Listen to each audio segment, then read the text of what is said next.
Tôt ce matin, je suis sorti dehors. J'aime bien me promener le long du quai quand il n'y a encore personne. Il faisait encore un peu nuit et le soleil se levait doucement. Je marchais tranquillement, pensant à ce que j'allais faire aujourd'hui. Plus le jour se montrait, plus je commençais à voir des promeneurs qui, comme moi, se baladaient pour se réveiller en douceur. J'habite dans un village d'une taille relativement modeste, environ 700 habitants, alors je connais la plupart des gens qui viennent ce matin sur le quai. Il y a les habitués, à qui je dis bonjour quand je les croise, néanmoins je ne m'arrête jamais pour les saluer. J'ai horreur de m'interrompre. Et de l'autre côté, on trouve les personnes qui viennent juste de temps en temps. Généralement, j'arrive à mettre un prénom, ou à la limite, un lien de parenté, sur tous les visages que je croise. Mais ce matin, alors que j'étais à mi-chemin, j'ai croisé une personne que je n'avais jamais vue de ma vie. C'est quelque chose qui arrive vraiment rarement. Comme j'étais très étonné, j'ai attendu qu'il passe derrière moi. Il descendait le quai, contrairement à moi qui montais. J'en ai profité pour l'observer car je voulais vraiment savoir qui c'était. Contre toute attente, il s'est également retourné. Et c'est là que je l'ai reconnu.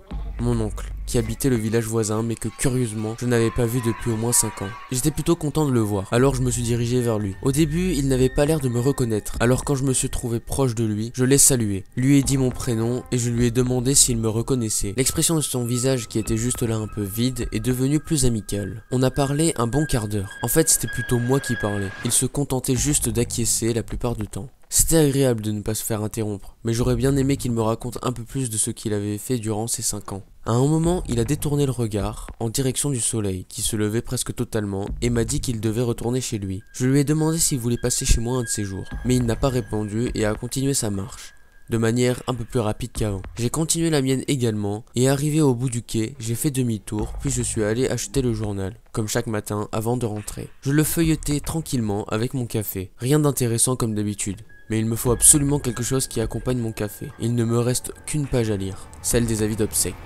Le nom de mon oncle y figurait.